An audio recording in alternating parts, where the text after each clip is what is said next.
guztioi zer modu zarete ireki pentagramak musika tresnak prest sekulako kontzertua emateragoaz. Gaur, musika. Arratsaldeon guztioi, musika vitamina zoragarria delako zoriontsu izateko eta gaur ere adarra eta arpa jotzera gatoz. Pixka bat bai, eta musikari napar bat gaur gurean bakarlaria da eta bere lehen diskoa aurkeztera dator. Lehengo lepotikan burua. Kolaborazio zoragarriak egin ditu disko honetan. Biba Olaia Intziarte. Biba zu, Olaia, disko berri eta guzti. Eta zuzenean abestuko digu. Eta ze ondo. Oso ongi. Ze ondo abestuko duzuen, abestuko duen ezin duzu hori galdu, Bai. Eta bertsoari ondo abestuko dugu, ezta? Bai, guk bota egingo dugu, Xabi. Tira, guazen. Bai. Zuk oso ondo jotzen duzu saxofoia. Izan kantu moderno edo herrikoia. Bizilagunarentzat hori da marroia. Prestatu bedi laster joko dut tromboia. Zuk ere jotzen duzu pixka bat gitarra. Tximak luzatuz roka jebita makarra. Zu orioko artista, zu superestarra. Bestela guztiok jo dezagun adarra. Orain jasi eta zortzean orden gutxi arte, eguraldira arte, musikarekin. Epa, saxofoia, bibago! Eta bibazuek!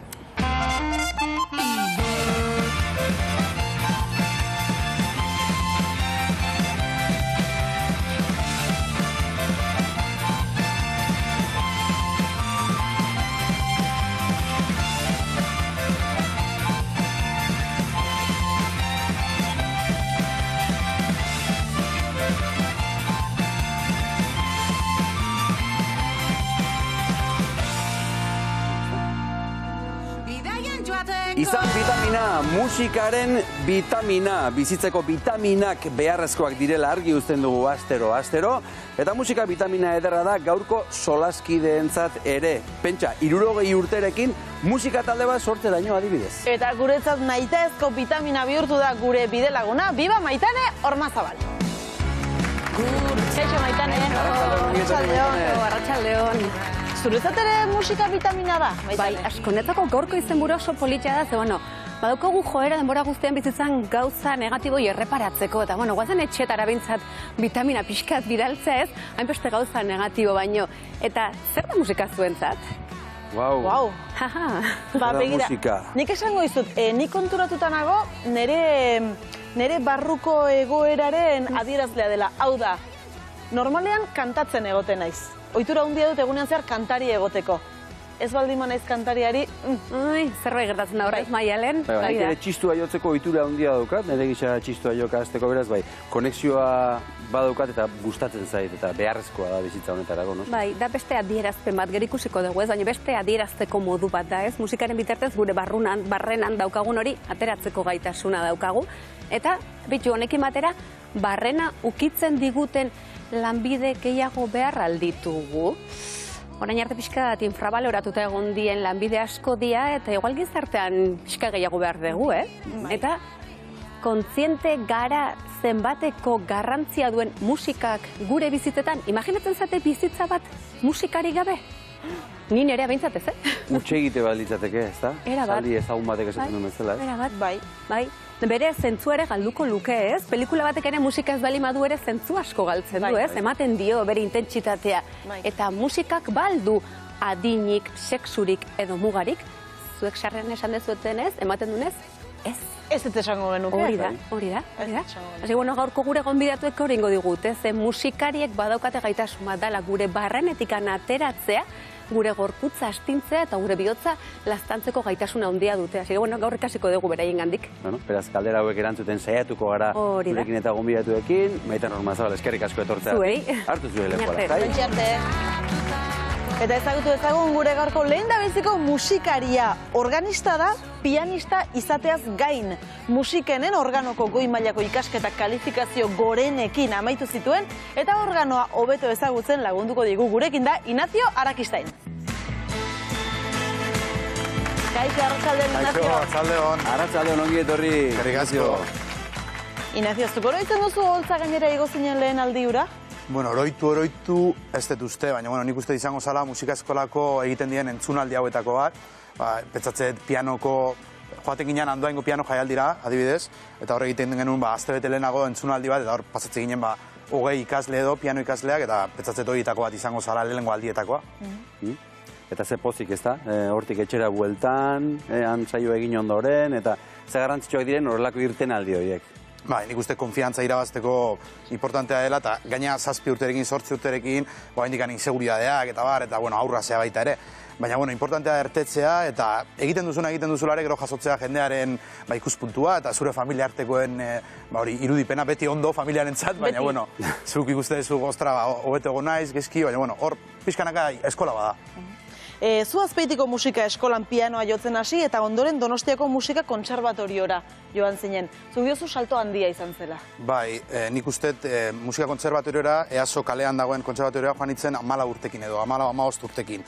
Eta bai, saltoa handia da, ze musika eskolan azkenean, herriko gauza bada esango dugu, eta orduan 8 urtekin azten gera, eta nik uste 12-13 urtera arte jende ugari biltzen dela, baina gero ja azten zara ikasketetan ere gehiago ikasi behar dezu, eta zentratu behar dezu pixka gehiago, eta orduan jendea baztertzen joaten da, ezta? Eta orduan nik argi nuen, jarraitu nahi nuela musika ikasten da, orduan eskaini zidaten aukera, EASora joateko kontserbatoriora, eta han ja, dira, hezkuntza formatuagoa da, azterketa dituzu, zure moduan dauden beste ikasle batzuk ezagutzen dituzu, hau da, ekosistema ere oso ona da, zuk baita ere, pixkat musika munduan aurrera egiteko. Da orduan, nire uste saltoa hor egontzela, nik uste. Baina zuk pianoa jotzeaz gain, organoa ere jotzen duzu. Hori, ez da inoikoa, ez da? Ez da oso ohikoa, eta hori nik Azpeitian hasi nintzen musika eskolan esan dugun bezala, eta gero musika eskolan nenbilen bitartean Azpeitiko bandako zuzendaria zen Jose Luis Frantzesenak, esan zian, bea organista da izatez formakuntzaz, eta bea jubilatu zanean, pentsatzen zuen, jubilatu beharrean oraindik eta lan gehiago egingo dut. Eta hasiko naiz organo ikasketak ematen, organo klaseak. Eta pentsatzen zuen bea zela organista ikastena eta zarrena, hau da, bakarra inguruetan. Eta orduan, pixka bat ikusi zuen piano ikasleak zen ginen hola pixka abilenak edo, eta esan zigu, zeratik etzaat etortzen, hemengo Eliza batea probatuko dugu organoa, eta zeratik etzaat azten organoa ikasten. Eta beak horrelako izaera haina irekia dut, hain umeekin baita aurrekin lan egiteko hain abila da, nik uste engantzatu ginela 5-6 pertsona, eta organo ikasketak oraindik ere, 80 urte ditu, eta organo ikasketak emate ditu, klaseak emate ditu berak. Zuk diozu organista naiz piano jotzailea izateaz gain. Horrek esan nahi du organo jotzaileagoa zarela, edo nahiago duzula? Nik normalean gustatzen izatea musikaria naizela. Ni komodo sentitzen naiz bi instrumentuekin, eta egin ditut gauza asko, bai ganbera musika, bakarrik jendearekin ahots laguntzen edo akompainamentu bokala esaten dena. Baina orain nire formazioan pixu gehiena duena organoa da. Horratik esaten du, organista naizela pianistaz gain. Bia jarraitze dut ikasten, orain biena nago, eta piano ikasketak ere han egiten ditut. Eta 18 urterekin musikenen sartu zinen organoan goi mailako ikasketak egiteko? Hoi da, bai, hor ja 18 urtekin, bakizu, batxierra amaitu, eta zer egin behar dugu, gure bizitzarekin, eta lehenengo batxierraren amaieran, udara hortan, nahiko garbi ikusi nun, enue bate garbi aurretik, beti nik gainera ikasketa egin dituen batxierroa zientifikoa, eta ingenieritza ere buruan nuen, eta baina gero hor udara hortan izan zen klik bat, eta hitz egiten jendearekin, eta pixkat animatzen, eta erabaki nuen musikena joatea. Eta kontserbatorioan falta zitzaizkidan 3 urte edo bukatzeko, ez nitzalako hasi, herri batetik nola joaten zaren, ez zara ikasten azten Donostiako aurrak bezala, ez da, hor 2 urteko atzerapenarekin edo nenbilen. Eta aukera sortu zen organoa, esan zian irakaslea, zeatik ez zea organoko irakasleari kontaktuan jartzen, eta zeatik ez tezu probatzen organoa. Eta hola, Esteban Landart egin jarrintzan kontaktua, musikeneko irakaslea, bera Irungoa, eta esan zian, bai, zu etorri, eta gero ikusiko zu pianoa egin zegin, eta organoak inbintzeta hasi zaite, eta gero ikusiko zu. Eta horrela hasi zen, eta horrela egin nuen goi maila. Jarraitu aurretik entzune egingo zaitugu, organo jotzen, hau da Tomas Garbizu organo jotzaile lezoarraren Euskal Suita. Venga.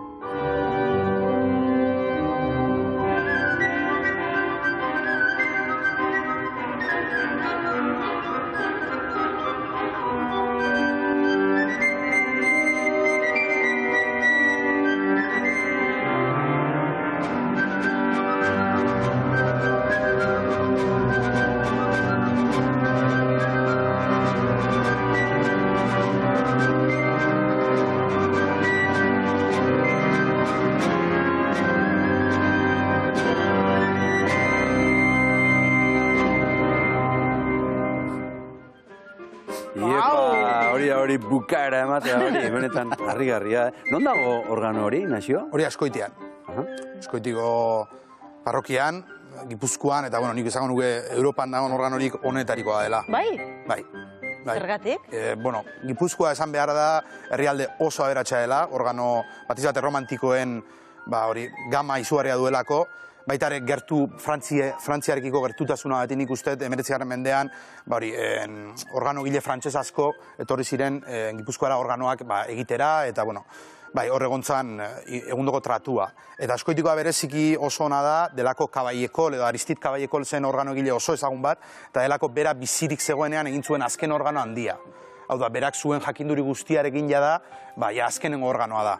Eta berak baditu provintzia honetan beste organo batzuk, Donostiko Santa Maria Basilikan, oraintxe berritu dute, 4 urtean isilik egon da gero, eta beste organo batzuk Usurbilen, eta Azpeitiko Loyola Baselizan ere bai, eta Azkoitikoa berezia da, eta gaita guk Jose Luis Frantzesena aipatu izuen bezala bera organista da bertan, eta oran beti gertukoa sentitu izan dugu organo hori, instrumentu hori beretan berezia da guretzat. Eta badago bereziki munduan organoren batzuri bereziki jotzea gustatuko litzaizukena?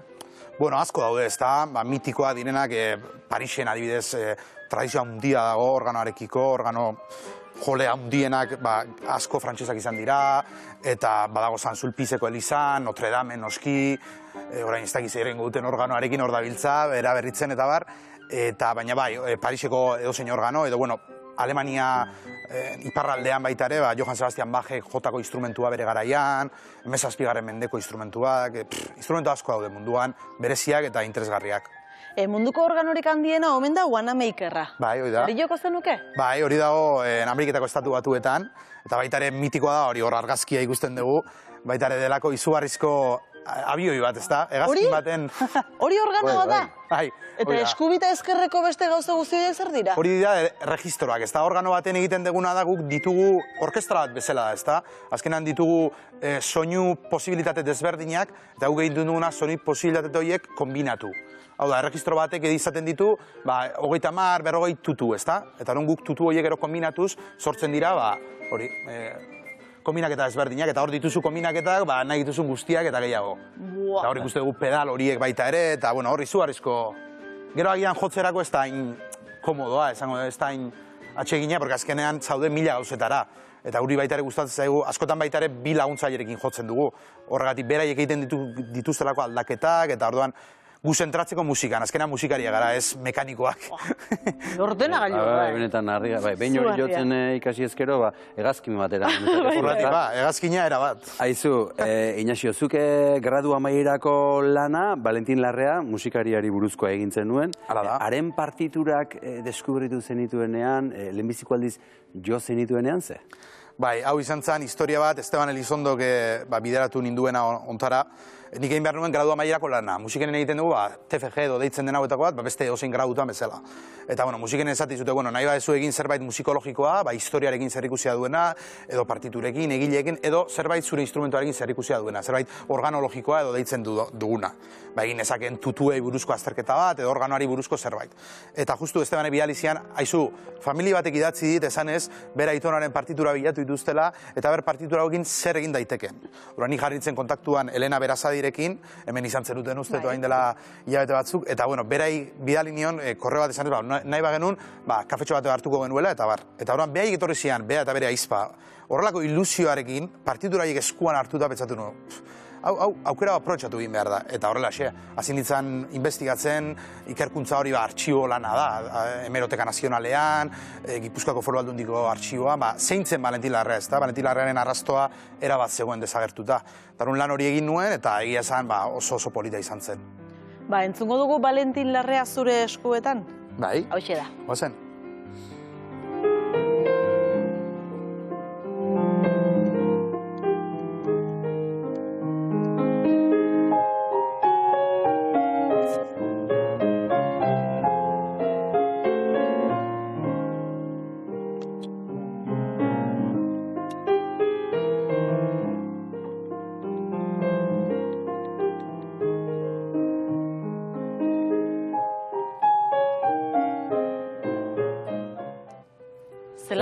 Zelan ederra, horrelako musikari zahar baten esango dugu partiturak berreskuratzea eta diskoa ateratzea? Bai, hori da, diska oraintxe aterako dugu, gaur bidali berri dit Elena baita ere, baia bere etxean dituztela diskak eta bar, eta bai, lana oso ederra, eta batiz bat lana oso humanoa izan delako. Familiak asko lagundu dit, izugarri, bai, beraien oroitzapenetatikan, baita ere, Valentin Larrea urte asko bizi izan zen, eta bere biloek, oraindik ere, badituzte oroitzapenak, eta bere ama kontatutakoak, eta artxibo asko etxean, kuadroak, oroigarriak. Orduan, lan oso humanoa izan da, horretik niretzako izan da oso berezia. Bera egin duan tratu hori, ikustea, bera egire ze satisfazio, ez da? Gero sari bat eman zidaten, musikene Orfeoiak, eta sari horren bitartez ere, zabalkunde hori, ez da? Valentin Larrearen izena, entzutea, komunikabideetan, lekuetan, da horre familiari izugarrengo ilusioa egiten dio. Hori da polita. Inazio, orain bienan zaude? Bienatik etorri zara, bienera zoaz, laster? Bai, harrapaten nauzu hemen oporretan. Zertan ari zara, bienan? Bai, ari naiz master bat ikasten. Hau da, musikeneko graduaren ondorengo formakuntza bat.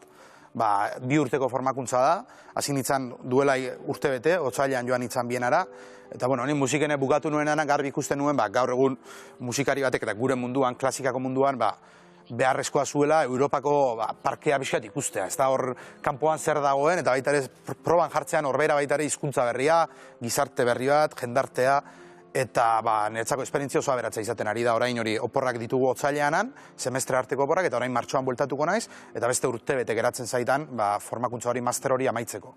Ignacio, zuke musika gazterik deskubritu duzu, baina lehen esan dugu ez duela adinik. Ez. Ez? Inoiz eta berandu. Inoiz eta berandu, orentxe ikusiko dugu. Orentxe ikusiko dugu, adibide paregabea daukagulako jarraian 50 urte ingururekin musika ikasten hasi, eta 60 urte ingururekin sortu zuten Dudik P musika taldea. Ahalduntzeko bidea izan da emakume hauentzat besteak beste. Gurekin dira Mertxe Mendizabal eta Olatz Barandiaran. Kaixo. Arratsaldeon. Arratsaldeon. Kaixo. Etorri bikote. Eta bi batzuek, Zuei bai esan berdi zuegula bi batzuek, benetan zaukazue meritu makala. Asko ari zarete gozatzen, Mertxe, zuen proiektuarekin, musikarekin? Bai, ondo pasatze dugu, gure urduritasunare bai, beti izaten da hor naste bat, eta bai, ondo. Olatz, orentxe aipatuko dugu, baina zer da musika zuentzat, zer da zuen taldea zuretzat? Musika ila dana da, netzako. Laguntzen dit pila bat. Beti dani gustatu izan zait, eta taleno komentatu dezuen bezala. Bizitza musikari gabe ez dut ulertzen. Zer da Dudik P taldea, Mertxe? Aurkeztuko diguzu? Nortzarete? Zer egiten duzue? Dudik P taldea osatzen dugu 6 emakumez osatuta dago taldea.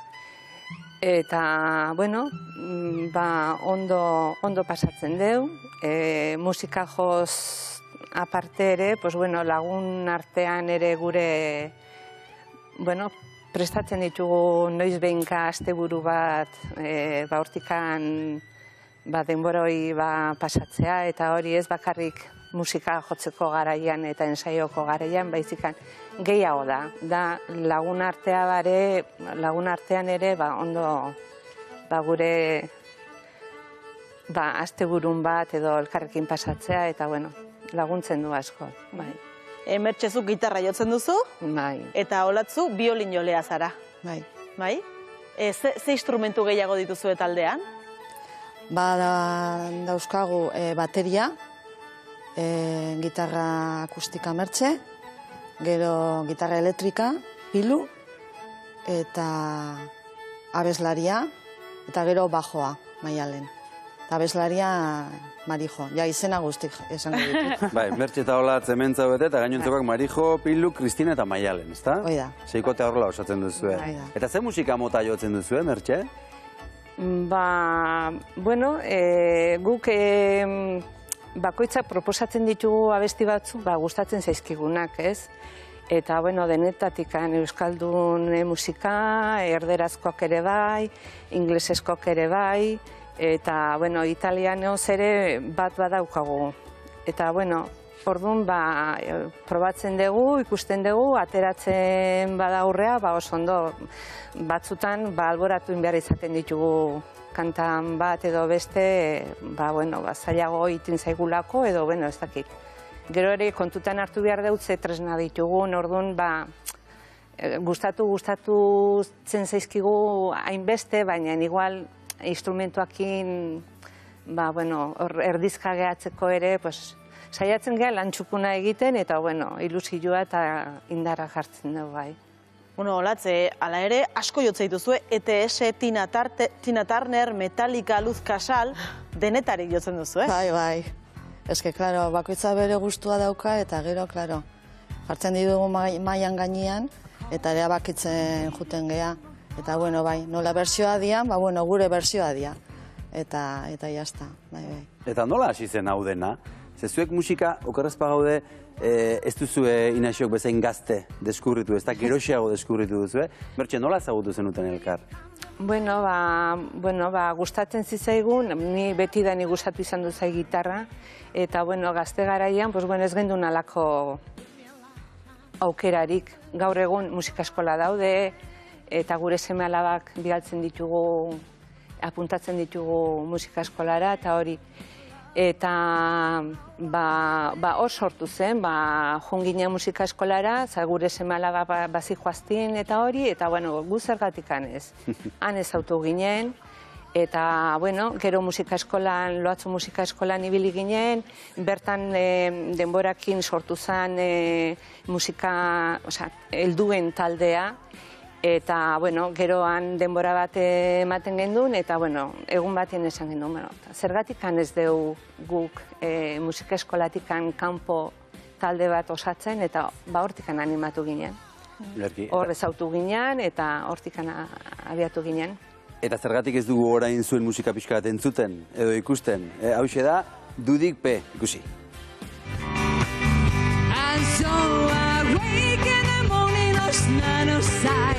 I went up deep, I ran, I hit my slants. What's going on? Then I say, hey, yeah, yeah, yeah, hey, yeah, yeah. I say, hey, what's going on? And I say, hey, yeah, yeah, yeah.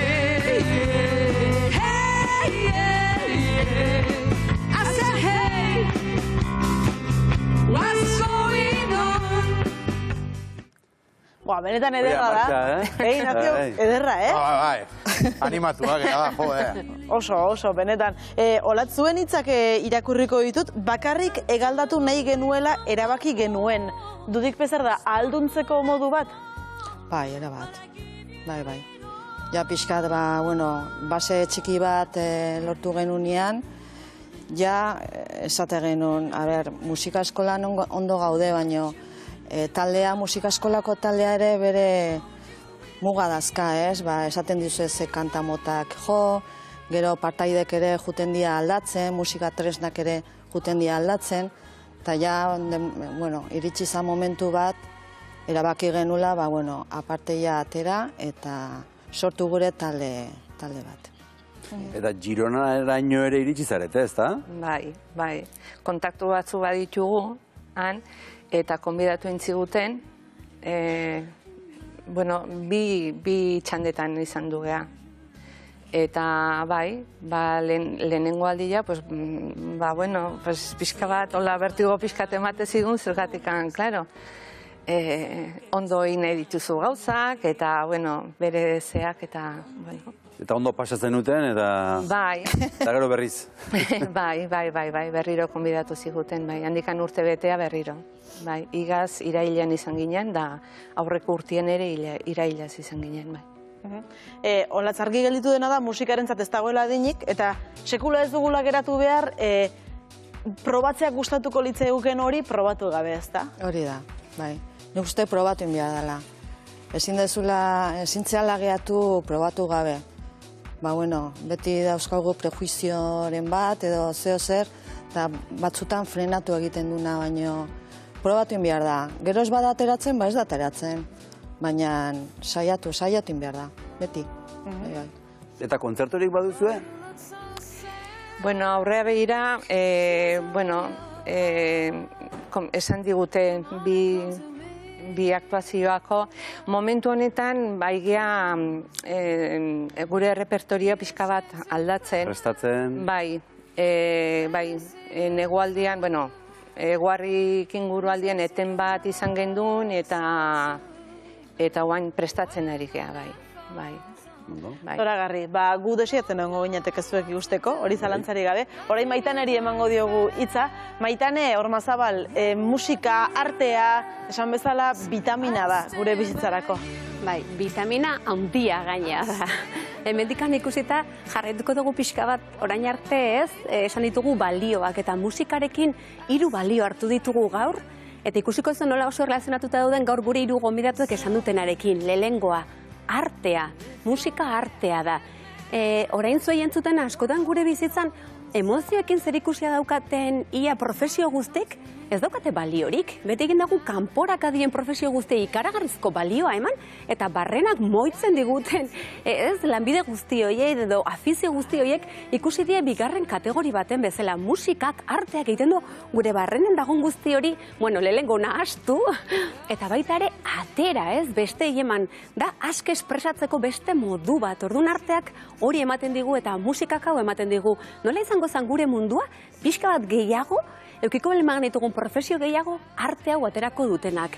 Eta arte hau iteko ze egin behar dugu, beste kapazitate bat, beste balio bati behar diogu garrantzia handia. Dala, edertasunari hemen sorkuntza jartzen du, baino edertasuna da, bale? Edertasuna. Normalean gure bizitzan oso joera daukagu gauza txarrei begiratzeko eta galtzen dugu apreziatzea bizitan daude gauza pila bat harmonia eta perfekzioa daukatena. Ume batek, adibidez, ume bat Platontara etorriko bali mazan, biratuko zituen kamara guztiak, ikusiko zituen argiak, fokoak, eta aluzinatu egiten dugu guk, normaltzat hartzen dugu eta galdu egiten dugu bizitzan, gauza eder asko daude. Eta hortarako eduki behar da sensibilidade bat, bai entzumenaren bitartez, bai ikusmeraren bitartez, usaimena denen bitartez, guk edertasun hori perzibitzea. Ez edertasun estetikoa, beste edertasun bada. Eta bizitzan zorion txugoa gogea edertasun hori ikusiz. Eta hirugarrena, musikak sorkuntza da gizakiak daukan gaitasurik hoberena, handiena. Zeiten duguna da gure barnean dagon zerbait, kanpora atera eta bestei eman. Eta hori, da, badagon gauzarik hoberenetarekoa. Eta sorkuntzak egiten duna da, guk uste dugu indefentsio ikasia daukagula. Guk egiten dugula ez dela ezer gertatzen. Gezurra da, gure pentsamendu guztiek, gure emozio guztiek, gure hitzek eta gure ekintzek sortu egiten dute. Hasi que jarrai dezagun musikarekin. Maitane, eskerrik asko, benetan. Bai, oso interesgarria, Bai. Sorkuntza. Oso interesgarria, eta orain hegaldi txiki bat hartuko dugu eta Bartzelonara joango gara, bertan dugulako gure hurrengo musikaria, Aizea du izena. Aizea 8 urterekin hasi zen saxofoia jotzen, eta Bartzelonan lizentziatu zen saxo jazz sailean. Aizea Martiartu, arratsaldeon. Bai, Aizea, entzuten diguzu? Orain bai. Orain bai, Aizea, arratsaldeon. Zer moduz Bartzelonan? Edarki. Bai? Egual diona eta gustora hemen. Zukar, txikitatik argi zenuen saxoa jo nahi zenuela? Kuriosoa da, baina bai. Ez neukan kontua zergaitik zen, espresoki, ez nekien, baina beti marrazki bizidunetan eta inoiz saxo bat ikusi eta hori nahi nuen jo. Kuriosoa zen, baina bai. Beste instrumenturen bat edo eskin omentzi zuten klarinetea edo, baina zuk saxoa nahi zenuen. Bai, behin baino gehiago gainera, esan izestiende. Esto es nahi klarineti jo. Ez argi neukan, saxo. Da berandu esago igerri neban zer gaitxik zan hori. Eta jazz mundu gaitxik seguruenik, baina ez nintzen konturetu, urtiek pasau eta gero arte. Bai, eta Bremengo musikariek ere izan omen zuten alako lotura bat, ez da? Bai, hori da.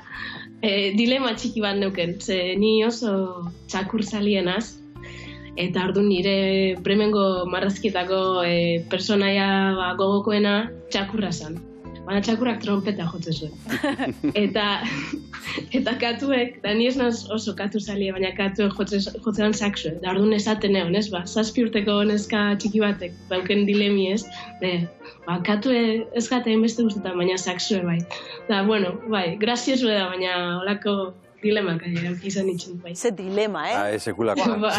Katua, ala txakurra ala katua. Eta 8 urterekin hasi zinen Markina Xemeingo musika bandan. Ze oroitzapen dituzu? Oso oroitzapen onak, azken finean. Ez nintzen oso, ez neukan kontuen profesionalki edo, ez, nahi nebanik bizi, ez, musika bandik, momentu hortan. Baina urtiek aurrera pasa eta beti hor neuen sartute, niretzako gogorapen oso politxe daukasandik, eta gitxinaka momentu baten konturatu nintzen, saxoarekin aurrera nahi loa jarraitzu. Bai, 16 urterekin deskubritu omen zenituen jasa eta musika amerikarra, musika horrekin asko zaletu zinen? Bai, hori da. Nik uste dut betianik gustoko aukizen dutela. Ze azken finean gaztetatik Disney bezalako filmetatik eta beti entzun izen dugu estatu batuar jatorriko musika asko. Eta nik oso gustoko neuken. Baina ez nintzen konsiente hori musika estilue jazza edo soul edo blues edo lako generu esanik. Baina, berandu xago bai, ez, nik nire kontuz bilatzen eta konturentu nintzen, musika estilo horrek izen batzukela, segurenik jasa edo antzerako estiloek zirela, eta hortik aurrera, aurrerutz jarraitzu noan. Gero 18 urterekin Bartzelonara joan zinen, 4 urteko goi mailako musika ikasketak egitera. Zer moduzko 4 urte, gogorrak urte horiek? Bai, oso urte politxek di asko ikasten duzu, hori argi da, pila bat jente esaltzen duzu, baina, bestalde, estres maila altukin bizizaz normalien konservatorixo baten. Exigentzi asko dauz, eta, hori dana gestionatzen ikasi behar da, baina azken finean pilo bat ikasi dut, eta gauza honekin geratzen az, edu da barik. Aizea orain musika jotzen ikusiko zaitugu, eta hau ez da musika amerikarra, hau euskalduna da. Aizea, saxoa jotzen.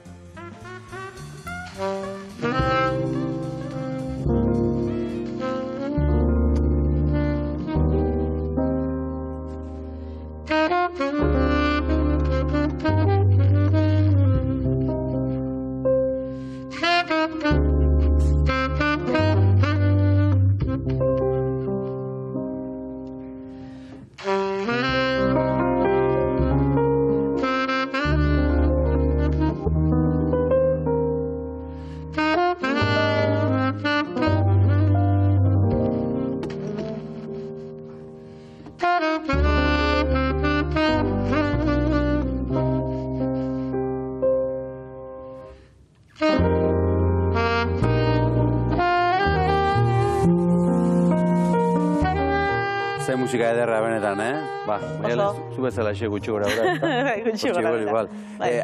Aizea, eta duela pare bat urte diskoa grabatu ere bai, folketik jazera ensemble, euskal melodiak dira, ez da, zer dago barruan? Bai, da, omenaldi txiki bat esan lehike, euskal musikiai edo euskal tradizioiai. Ez dakit, uste dut, Markinen noiz behin falta mutatzen dutela, eta nahi barik, idea hau entzan. Omenaldi bat da, jazz estilo barpen esan lehike, euskal melodi. Aizea, musika zuretzat vitamina da? Bai, noski baiet. Oso garrantzitsua da, musikian izako. Izan dadila, gozatu musikarekin eta guk ere gozatuko dugu zure musikarekin. Aizea, nahi duzun arte, besarkada handi bat, eta aurkituko gara, plazaren batean edo... Mil esker. Ondo izan. Mil esker. Eskerrik asko. Aio. Ongi izan. Ignacio, zuretzat ere vitamina da musika? Bai. Lehen esan dezuna, Nietzschen esaldi hori ez da, bizitza musikari gabe akats bat izango litzateke ba. Nik uste musika ez balitzateke existituko, berriz sortu behartuko litzateke. Nik uste beharrezkoa dela eta ez guretza bakarrik musikari ontzat edo, baizik eta orokorrean guzti ontzat. Bizitzarako, ez da? Bai, eta gero duen potentzialia handiena azkenan ez du esan nahi konkretu bat, ez da? Bakoitzarentzat musikak, melodia berdin batek, ez dakit, pertsona ezberdinei, gauza ezberdinak, iradoki izazketa orduan, hori da polita, netzako musikarena. Bueno, hoxe. Goazen Maitaneren gana, Maitane Ormazabal, zein da gaurko duzun azkeneko hausnarketa? Bueno, askotan esan dugun bezala, gizarte mental honetan burutik ateratzen dien gauza askori bere lekua ematen diogu, baino bihotzetik ateratzen danari oso gutxi. Eta ikusten dugu musikak nola eramaten gaitun leku askotara bihotzetik aterata. Orduan goazen bihotzetik ateratzen danari bere lekua ematea. Eta Dudip P inoiz ez da berandu. Orduan eman volumena zuen bizitzari mesedez. Haupa Maitane Ormazabal, eskerrik asko emango diogu volumena bai horixe, eskerrik asko benetan hemen izategatik irukote. Zuek. Ere gozatu, musikarekin biztan da gozatzen duzuela. Bizi musikarekin eta saiatu bizitzen aurrerantzean. Eskerrik asko, Eskerrik asko. Goazen orain kalera, gaur aur minbiziadunen nazioarteko eguna da, eta Gonzaldo Ronsorok ekarri digu eguneko bideoa horri buruz. Erraietan arrakala beldu. Gaur nekane aur minbiziaren nazioarteko egun aspatzen da, eta zuek Aspanogi elkartekoek duela 2 urte atzeko zuhaitz hau lan datu zenuten. Zergaitik? Bueno, azkenen pirata guztien omenaldi gisa, ez? Zorionez senatu direnak, prozesuan daudena momentu horretan, eta hil direnak ere bai. Gaur nekane gu bertan bildu gara, baina oraindik lagun asko etorri behar dira. Oraindik 12etan gelitu gara hemen hitzordua egiteko, eta ospitaleko langilegoa, ospitaleko buruak, zerbitzukoa, familiak eta Aspanogiko ezkideienak, elkarta sortu zuten jendea, voluntarioak, eta bueno, gero baitaren beriguarteko ikasleak jetxiko dira ikastetxetikan 12etan, eta gurekin bat egingo dute zuaitzen. Gu familia maitasuna da bihotza, etxeko txikienen irrifarra itzaltzen ez den izarra hori... Laura, zu noiz hartu zinen Aspanogi elkartean? Ni orain dela 5 urte ezagutu nuen Aspanogi. Ez nuen ezagutu nahi, baina bueno, zoritxarrez nire 3 urteko umeak leuzemia eduki zuen, eta lehenengo momentutik agertu ziren bere laguntza eskaintzera, eta bueno, gaur egun ezinbestekoa izan zela esan dezaket. Zaintzaileek ere laguntza behar dute? Bai, egia da momentu horietan zure burua bakarrik umearekin dagola, baino egia da atzetik dauden familia, lagunak edo Aspanogiko kideak bere laguntza oso garrantzitsua izaten da, eta ezinbestekoa noski. Argi dago prozesu guzti hori oso gogorra dela, Laura, ondorengo prozesu horretan ere laguntza behar da? Bai, noski, ni adibidez, prozesuan zehar oso indartsuan nengoen, bakarrik umea zaindu behar nuen, eta dena bukatu zenean, pixka bat porrot egin nuen, eta bueno, Aspanogiko psikologoarekin eta bere laguntzarekin, asko hobetu sentitu nintzen, eta beti esaten dudan bezala, lagunen babesa, familiaren babesa, ezinbestekoa izan da ere bai. Hori duela hainbat urte gertatu zen, Laura, baina gaur egun zuk bertan jarraitzen duzu. Bai, noski, familiak ez dira, gaixotasuna ez da gelditzen, eta urtero Gipuzkoan adibidez 29, 30 kasu berri ditugu, eta nik nahi dut familia hoiei ezer ez faltatzea niri bezala. Gaur egun Aspanogi eske nire familia da. Familia bat gea eta beti egongo gea hor, noski.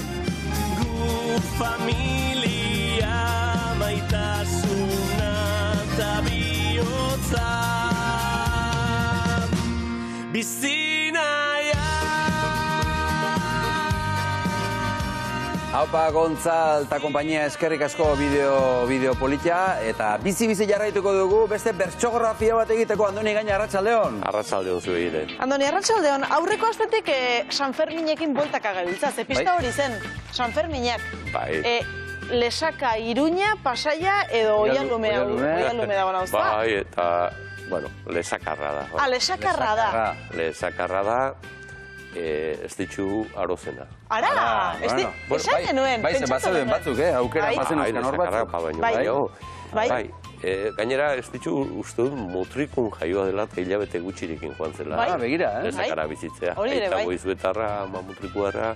Ama mutrikuarra. Nik uste dut baiet. Nik uste dut hori entzuna dudala. Bai, baina bera mutrikun jaioa. Bai. Baina, bueno, hilabete gutxikin lesakara joana, eta nik uste dut gaur egun ez ditu arozena, dantzarien zubila baino lesakagoa dala, ez da? Bai, esango genuko baietz. Eta behar bada, bertsolaritzan oso garrantzitsua izan den belaunaldi bateko kide, ez da, Andoni, ez ditu? Bai, horregatik ere aukeratu dugu gaurkoan ez ditu arozena. Bai, 75ean jaioa da, Igor Elortza bezala, edo Aitor Mendiluze bezala. Maialen Lujanbio? 76koak dira. Maialen Lujanbio, Silbeira, Sarriegi horiek urtebete gazteagoa dira, baina urtebeteren buruan araz 6-7 bersolari, Unai Agirre ere hortartekoa da. Aitor Sarriegi ere bai. Aitor Sarriegi bai, 7-8 bersolari, bai, goi mailakoak. Eta zer du Estitxu Arozenak kinta horretakoa? Bueno, nik esango nuke aurrendari izan zela. Hemen txapelketak zirenean eta aipatu genuen, lehenengo emakumezkoa txapelketa nagusi batean parte hartzen, Kristina Mardaraz. Lehenengo neska gaztean, neska koskorretan bersotan hasi eta plazan ibili zena, Arantzazu Loidi. Baina, Estitxu Arozenak ere badu ezaugarri bat. Eta da, lehenengo emakumezko txapelduna izan zela. Nafarroako txapelduna? Nafarroako txapelduna izan zen, bai, 2 aldiz, okerrezpanago, 85ean eta 88ean.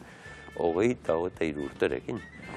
Ez Nafarroakoa, baizik eta historian lehen biziko txapela jantzi zuen emakumea. Bai, hori da. Beste herrialdetakoak gero etorri ziren. Maialen Gipuzkoako txapeldun izan zen, Euskal Herriko izan aurretik, baina hori 2002an.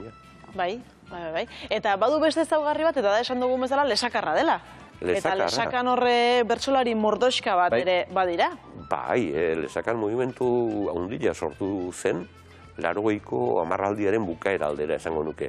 Manolo Arotzenak ekin zion, bersotan berandu hasitakoa da, o berandu plazaratutakoa bintzan Manolo bera, eta bere jiran asmatu zuen berso eskola bat sortzen, berso mugimendu bat sortzen, eta mugimendu hortakoa dira Estitxu Arozenabea, Estitxu Fernandez, Amaia Telletxea, Arantzakoa, Aitor ere bai, Aitor ere bai. Aitor ere bai, Inigo Laetxea, eta berso munduan gehiago ere bai, berakoak, Jon Abril, eta bai, Julen Zelai eta, mugimendu garrantzitsua, bi mugimendu horien partaide izan zen, ez da batetik emakumezkoak, bestetik lesaka bortziritakoak, eta garrantzitsua da Estitxu Arozenak jokatu duen papela. Eta Aitaren alaba ere bai, Nafarroako txapeldun 2 aldiz. Bai, hori da. Maitzak ere bai. Bai, nik esango nuke, Maialen baino lehentxeago, aldi berean, ez da? Maialen Lujanbio baino lehentxeago urtebete zaharrago, biak batera plazaratu zirela. Eta, Maialen Lujanbioren hasierako 2-3 urte haietan, 16-17 urterekin, Estitxu eta izan zirela babes garrantzitsua Maialenentzat. Gu ezelako gizon helduekin baino askoz ere konexio handiago izango zuen bere adinkide ziren horiekin, ez da. Esan daiteke bide urratzailea izan dela Estitxu? Bai, alde hortatik bai. Bai Nafarra delako, bai emakumea izan delako, eta baita, konzeptu batzuetan, lehenengo pausua eman zutenetakoa izan zelako, ez da. 83ko berso eguna da esate baterako, esanguratsua. Bai, horre bertso hori ederra egin zuten. Bai, 30 urte pasatu dira, guain dela 2 aste pasatu dira, 30 urte ordutik. Baina... Eguan ginen begira, zentza. Bai, Du gehiago esan, gazte beste. Maialen urte gutxi zituzten. Nik oso gutxi. Gogoan dut estampa atzean, adineko bertsolari asko, ez da? Eta saiotako batean, bukaera aldera, uste dut gainera, 3 neska gazte jarri zituzten, jarri genitun, geuk antolatzen gendun saioa zelako, bersozale elkarteak antolatzen zuen. Argazkia bera oso indartsua zen. Bai, eta nesken jarduna ere bai, Maialen Lujanbio hasi zen, eta kantatu zuen neskak soilikan ez gendun behar bagera gehiagoko gai, gizonezkoen tarta honetan krema ez dugu izan nahi. Oso ona. Oso ona. Iratxek beste ertz bati heldu zion eta hori ere esanguratsua Iratxe Ibarrak. Eta kantatu zen gizonezkoak esanagatik, kristonak hainbeste garrazi, de puta madre geratzen zaie eta guri berriz itxusi.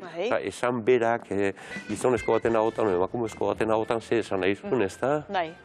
Eta ez ditxu berriz, kantatu zuen emakumeai holtzara erteteatik, sarri egin digute burla, seguru gaur ere hor norbait kritikatzen badugula, baina etorkizunean ez zalantzaik sekula, eta bukatzen du esanaz, bertsolaritzak barrabilekin zerikusirik ez dula. Eta, bueno... Hiru kolpe. Bai, eta... Egoera horretan eta egun horretan. Egoera horretan eta egun horretan. Oraindik ere klasiko xamarra zen eguna, oraindik ere klasiko xamarra zen publikoa, oraindik ere klasiko xamarra ziren kideak, ez da? Bueno, ez ditxu antzegoen, eta ez ditxuk izan zuen garrantzia bertsolaritzaren pausu horiek ematen hasteko garaian, ez da? Eta nolako bertsolaria da ez ditxu? Bueno, nik esango nuke bere garaian, gero urte batzutan egon da gutxiago ibilita edo utzita, bere garaiko bertsolaria. Nik esango nuke, bueno, Unai, Igor, Maialen, belaunaldi hortakoa, hoien hizkera darabil eta hoien kezkagaiak azaltzen ditu. Hala izan zen, nahiko segurua zen, ez ditxu erozena bere maila ematen nahiko segurua zen. Igual ez un sekulako sorpresarik emango sekula, baina beti goi mailan aritzeko gai izan bai. Beno, goratuko dugu bere bertso bat, 85ean Nafarroako bertsolari txapelketan botatakoa.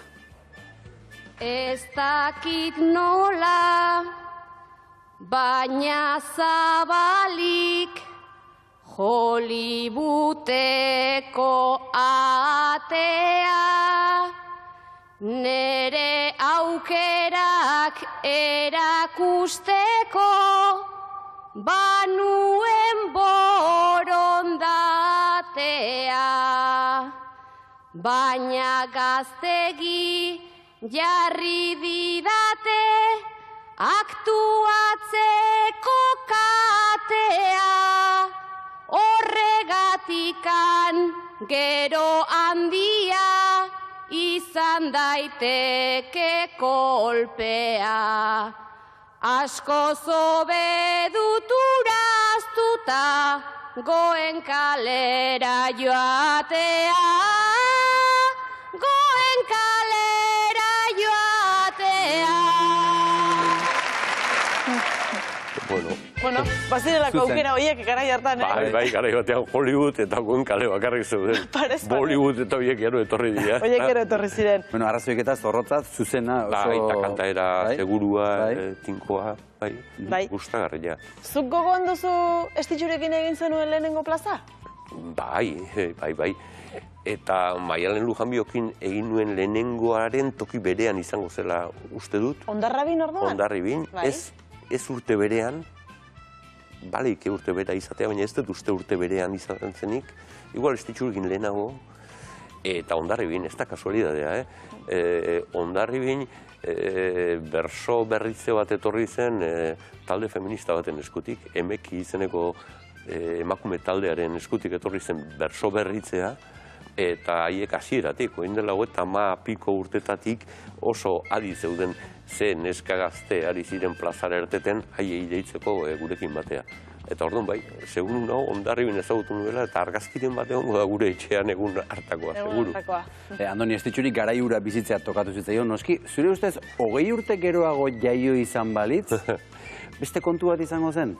Bueno, estitxuk erakutsi duena da, lehenengo eta behin, bersoa bizitzeko modu asko daudela. Ibil zintezke plazan, izan zintezke txapeldun, eta gero handik urte batzutara ez plazan aritzea erabaki edo eten bat egitea erabaki, eta aldi berean bersolaritzan eragin. ez ditxuk naiz plazatan ez ibili hainbat urtean, beti eragin du bertsolaritzan. Dela bertso eskolatan, dela eskolatan bertsoa emanaz bere ogibide nagusitzat, bueno, hori behintzat erakutsi digu. Eta 20 urte geroago jaio izan balitz, bueno, segurazki erresago izango zukeen plazan ibiltzea. Bera hasi zen garaian, eta Iratxo Ibarra hasi zen garaian, eta Maialen Lujanbio hasi zen garaian, esate baterako, bertsolaritza oso monolitikoa zen. Jaialdi handiak egiten ziren, orain baino gehiago. Eta beti berdinak. Eta bertsolariak beti antzekoak izate ginen, 8, 10, 12tik 6, 8, 4. Eta hori zen bersogintza. Gaur egun bertsolaritzak eta bersogintzak zorionez ertz gehiago dauzkate, multipolarragoa da, eta badira saio batzuk emakumezkoentzat bakarri direnak, badira saio batzuk literarioak, badira saio batzuk ez dakitzer, badira saio batzuk. Igual jaialdi handien formatua bera etorri zaigun heinean txikiago espezializatuak zabaldu egin dira. Eta hor erresago zuken bestitzuk ere bidea egitea, garai hartako jarduera monolitiko hartan baino, ez da. Andoni, Estitxu Arozenari buruz hitz egin dugu, datorren astean beste bertsolari bat. Bai. Pista behar dugu. Pista bat, egun berean 2 aldiz geratu zen gasolinari gabe. Ara, hori... Hori amets izan zure nahi izan amets izan ziteken, baina ez dut uste. Ez dugu esango, baina... Ez bestela enun esango. Bai, ez, nik ustut... Asmatuko genuke, ez da? Nik ustut zerbait badukagula, baina ez dugu esango. Utziko diogu gure ikusentzulei ere bueltak eman ditzaten, eta ea zer gertatzen. Andoni, eskerrik asko. Eta hor beste tolki badago, bertsolariak eta kotxea eta gasolina. Hor beste tolki bat dago. Andoni, mil esker. Eta gehiago. Eskerrik asko. Plazera handi bat astean behin, etortzen zaigu Andoni Egaña bertsografiak egitera, eta gaur beste gonbidatu bat izango dugu gurekin bertsolari bat agurtu eta musikari bat agurtu behar dugu. Olaia Intziarte, arratsaldeon, ongi etorri! Arratsaldeon, bai zuri ere. Olaia, Lehengo Lepotikan burua zure lehen diskoa aurkeztera zatoz. Lehengo Lepotikan burua bai, baina zuri zertan aldatu zaitu disko honek, aldatu baldin bazaitu? Aldatu baino gehiago sentiarazi nau pixkat aldunduago edo. Eta igual aldatu ez, baino pixkat nire burua barkatzen ikasi eta hortik aintzin segitzeko indarreman bai. Iragarkiak eta berehala, hementxe zuzenean berriketan eta kantuan, Olaia Intziarte, ez galdu.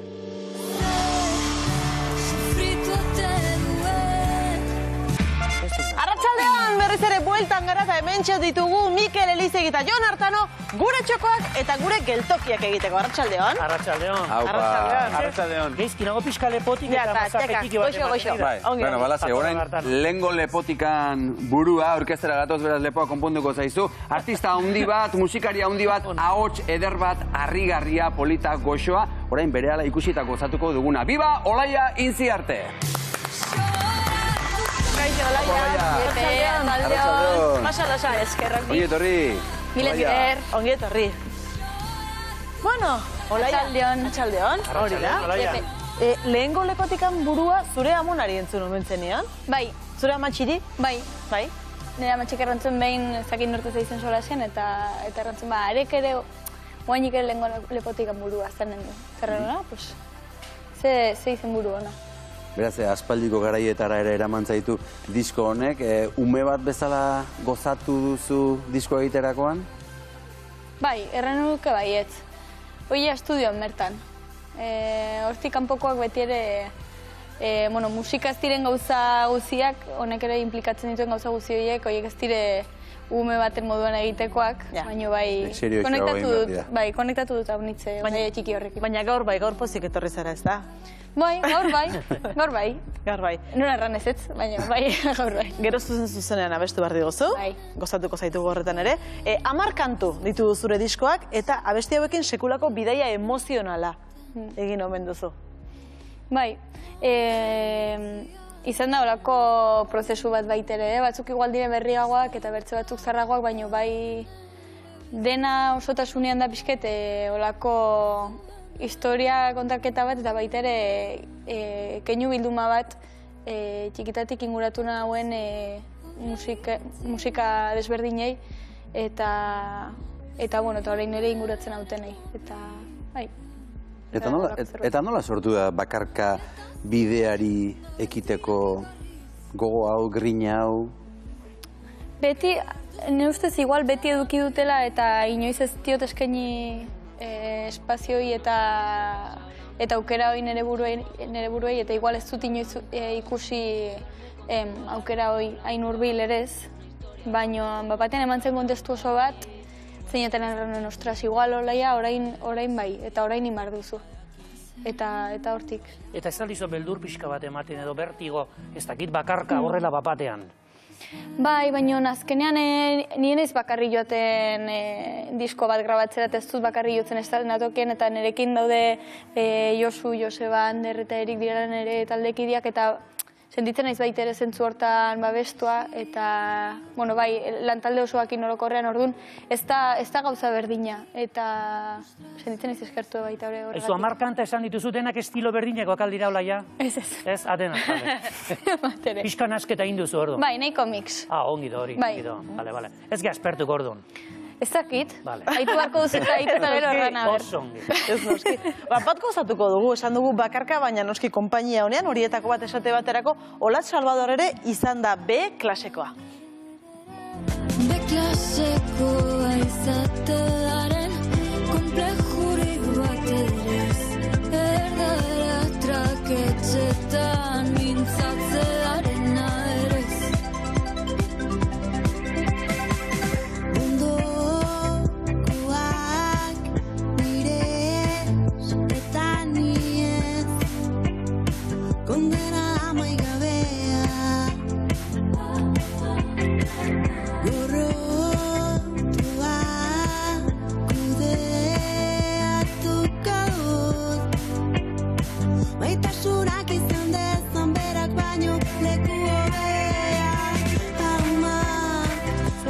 Oso kantu polita da, Nik ez dut sekula gezurrik esaten, ez nakin zure kantazela. Nietan, ara, egone parra eta askotan entzuten duanen, beti altuxo jartzen dut. Gustatzen zenean, volumena beti hilo egiten dut. Hau oso nada, asko gustatzen dut. Eta kantok esaten du, B klasekoa izatearen konplejurik bat ere ez, erdara traketxetan mintzatzearena ere ez. Zer da, aldarri bat, zure bizitzako aldarri bat? Bai. B klasekoa gainera, etzait niri guri edo langile klasekoi hola deitza gustatzen, baina egia da honitzetan hola deitzen digute bigunago edo sonatzen durako, eta bai da aldarri bat, erran ez bezala, ez dakit konstiente naiz zer naizen eta nondik heldu naizen, eta zen batetan nahitu dut amatxi edo herriko jendeldua baita ere igual elkarrekin espainolez solasean, eta erretzen zu.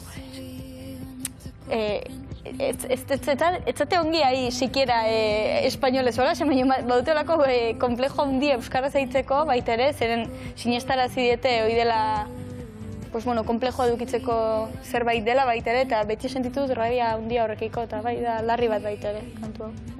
Olatz Salvadorrekin ikusi zaitugu hemen, ez zara berekin bakarrik aritu, esate baterako Petxi edo Joseba Tapiak ere parte hartu dute, zure diskoan, zure lanera maila horretako musikariak ekarri izanak, ze sentimendu sortzen dizkizu? Pues, orain egia erran, ne ustez konsienteago naizela, baina grabatzen hasi ginelaik baitere lehenengo kolaboraketekin, erranen, ostras, bale, eski hau, egitan pasatzen nahi da, eta nire bizio zuen, hau baino gehiago ez dut egiten, eta batean hau pasatzen nahi da, eta jende hau da, nik idatzetako kantak kantatzen, eta horregatik diren Kris eta Leire ere bai egon dire kantatzen Tapiarekin egindako pseudo jota horretan baitere, eta jode, bai, eta beti da nik miratxe izan duten jendea, orduan da niretako aski gauza handia.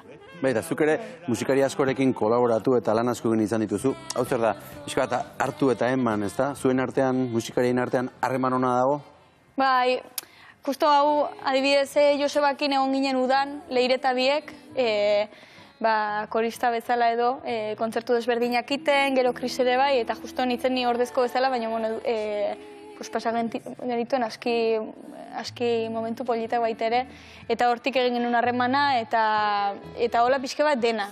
Azkenean, euskal musika ematen du gauza handia dela, baina egiazki kasik denek ezagutzen dugu elkar, eta batzukin bauzu suertea harreman egiteko edo ez, eta bai, sentitu naiz babestua eta feedback hori izan da superpolita. Eta gerora ere bai, zeren hori ez da beti hain erresa. Gaina etortzen zareten musikari guztiek beti gauza berdin esaten duzu. Denak oso ongi moldatzen zaretela. Hori gauza erra da, eta batekin bestekin lan iterare. Hori beti zerbait ikasten da horrela ere? Bai, ez da beti ala izanen den, ez?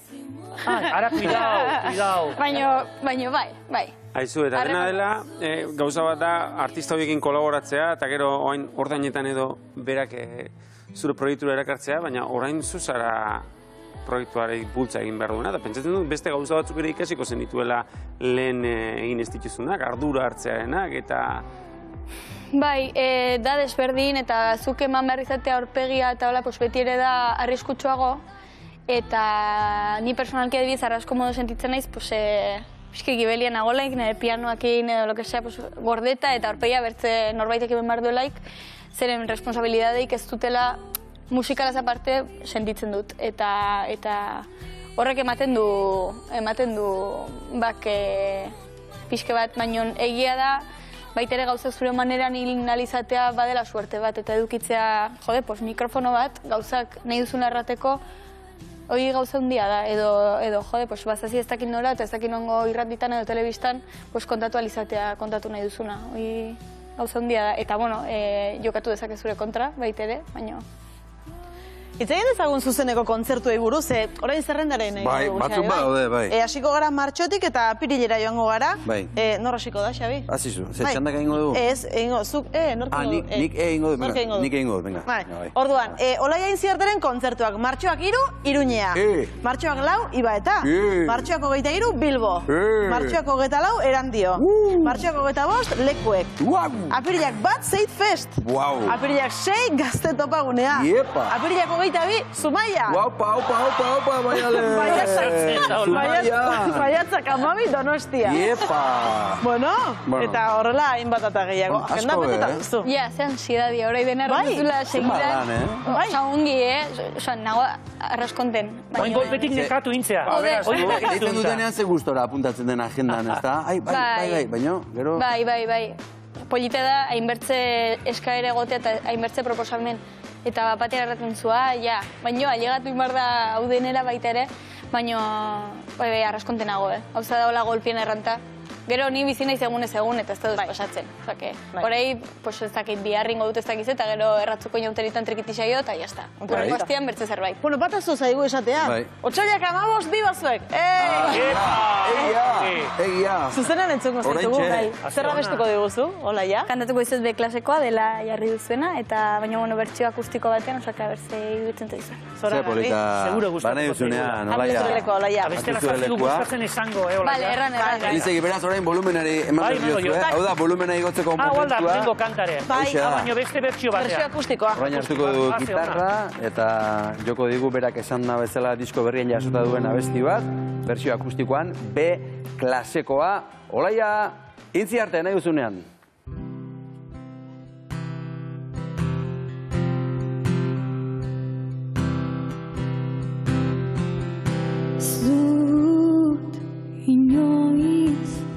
Bukatuko zer den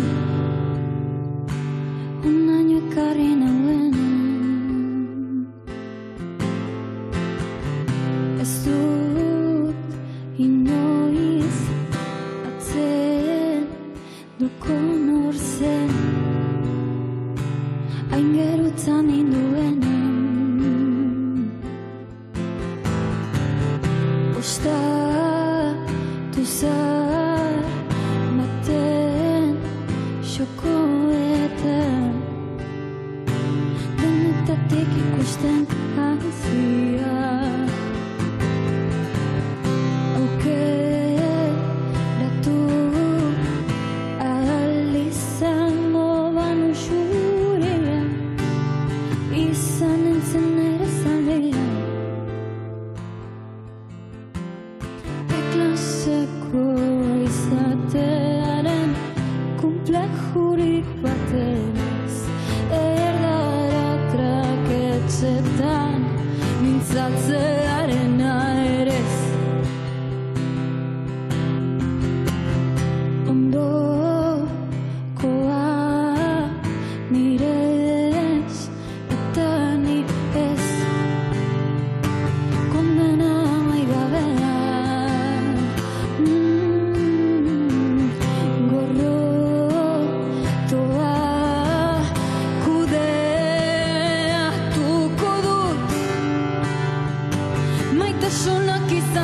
Zamerak baino leku hobean, ez du ezagutzen ere kuadernoaren barren handean. Beretako hobe bada hola, egin nahiago nukeen beklaseko izatearen konplexurik bat ez, erdara traketxetan mintzatzearena ere ez, galtzer dizun latuek historio hobeak dituzte baino entzule honez eskas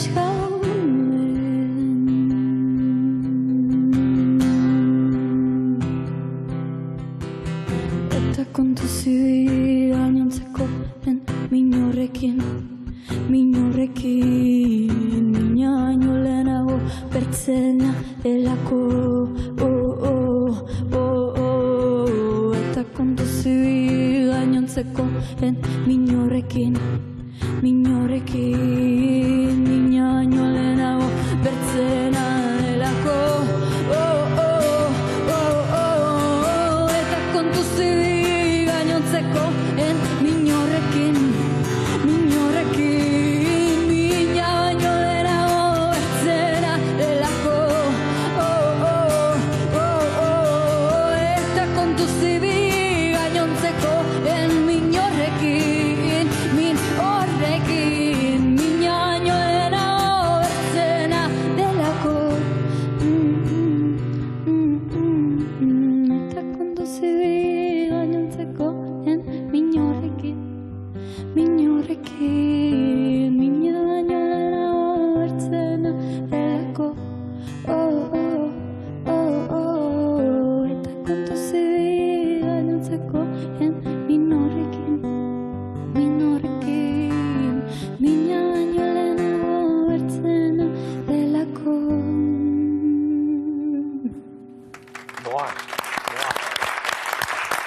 Apa, Olaia!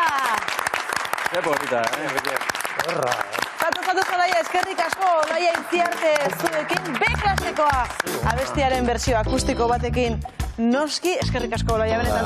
Zatu, nola gozatu dugun, eh? Igual galdera importante bat posible alda egitea. Oso importantea. Bai aldakazu de representantea. Zena, zuzuk izan nahi duzu? Nik badakit erakin diru asko irabaziko dela. Bai, badakit, balduzu, bai. Bueno, bale, hor txutziko dugu. Gero itzingo du, Olaia. Egingo dituzue, tranquila. Eta orain gure representantea Jon Artano izango da aurrerantzean Olaia Itziarteren geltokiak erakutsiko dizkigulako. Bai, bere artea hitz egin digu orain arte, Olaiak, baina orain bere biografiako geltoki intimo batzuk. 3 hain justu, zer horrek aukeratutakoak, eta elkarren inguruan bilduak 3. Eta aurrena hemen kantan aipatu duzula iruditu zaitu, ostatu xar baten xokoetan denetarik ikusten hazia, holako zerbait izan duzu. Ostatu hori da aurrena aukeratu duzuna. Bai. Bueno, nera itatxe matxek bazuten ongetorri izeneko ostatu bat, 5 urte nituelaik 5 inguru, ez dakit, gero etxean zuzenduko nauze, barkatu. Baina gero ja hartu zen bertze familia batek, baina bai, justo nire etxazpian dagoen ostatu bat da, eta hor literalki ikasi nuen oinez ibiltzen, eta hainbertze gauza egiten, eta horra zinitzen, eta horregatik iten dio keinu baitere. Osake hor, bueno, ida ostatuko komedoria, eta bertan iten genituen pila bat bazkari eta hola baitere. Eta bai. Erraten dute, ostatuko seme alabak izaten direla pixka bat lotxa gutxiagokoak. Hauzua ematen, hori erraten dute, ez dakit egia den. Ez dakit, igual batzutan bai, baina batzutan igual kontrako efektu egiten aldu, ez? Ez dakit. Egia da txikitan nahi nula lotxaik, eta hain nahi zaiatzen hori berreskuratzen. Desikasten. Bai. Eta gaur egun, ostatu hori, irekita dago? Momentu zitxia dago, bai. Eta ze sentitzen, ohituta zaude, edo... Itxia ikustera nahi duzu?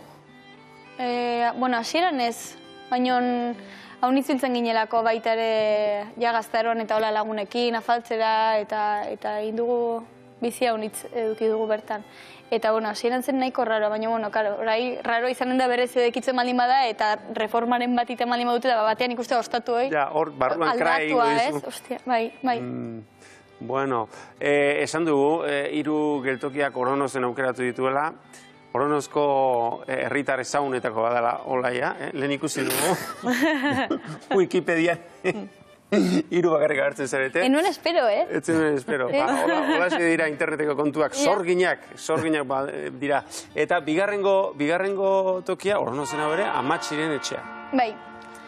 Amatxi, bueno, Amanaldetiko Amatxi, bizi da Maria Jesus. MJ beretako ere bai badago diskan kantu bat. Eta bai, bere etxean azkenen biltzen gara bazkari afariak itera, egunero bertan bazkaltzen dut. Osa, nire etxe ondoan... Han bazkaltzen duzu? Bai, nire etxe ondoan bizi da. Ez gaur ez, baina gaur heldu nahizelako Tolosatik eta bazkaldu dut kotxan literalki bokata bat. Baina, bai. Artistaren bizimodua. Bueno. Bai, eta etxe hortan bildu egiten zarete familia. Bai, Amanaldetik, bai. Bilerak izan gabere joaten zara, egunero xamar joaten zara. Bai. Egunero joaten izan matxin. Eta Maria Jesus Amatxiren etxean ze topatzen duzu? Lehenengo Maria Jesus Amatxi, eta gero normalean bazkari goxo bat, ere bai. Eta bueno, segurazki nire ama, edo lenguzuren bat, hor barna, oza, Amatxi ez da sobera bakarrik egoten, eta batzutan igual botako liguk etxetin ikusten. Igual ez du erranen. Eta buruz-buruko tarteak izaten dituzue, Amatxik eta bilo bat? Bai, haunitz, baita ere. Konfidentziak izateraino, edo ez? Bueno, ez, nik uste ez. Gero etxean galdetuko dio, da ber. Sekreturen bat kontatuko lidaken galdetuzkero baina. Arro egongo da Amatxi, ez? Zu ikusita, Igual lotxatu ere bai. Bai, bueno, ez dakit. Baut ez egien gaur aipatu behartzen nuenik. Bai, eskatu nion baimena, jarriko duzuelako bideo bat, eta eskatu nion baimena bideo jartzeko tarrantzitea, txika, ez dut ulertzen, osak, empatu nahizuna eta jazta, bueno, bai. Ikusiko dugu bideoa? Jakina. Bai, ikus ezago,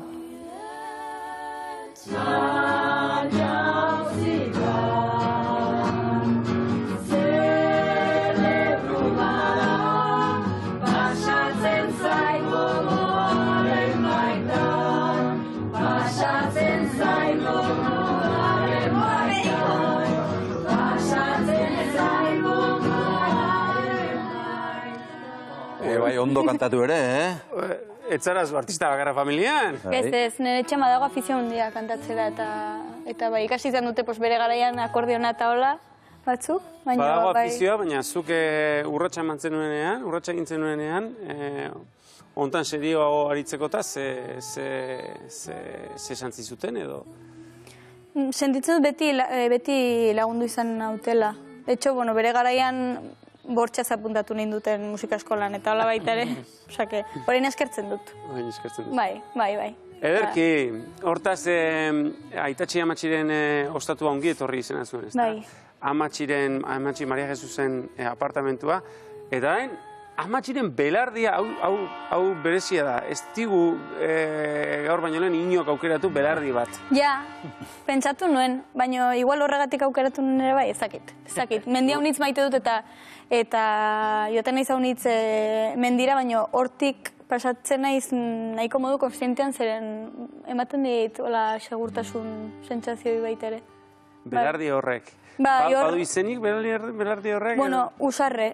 Bai, Amatxi anaia zenak bertan edukitzen zituen, de hecho, horko ardi horiek izanen ziren beriak segurazki, ardiak eta hola, eta txikitan baut horietzapen igual, belarrak iten bertan, eta... Bai, belarrak iten, Bai, familiko ni ez, ni arrakian itzen, ez.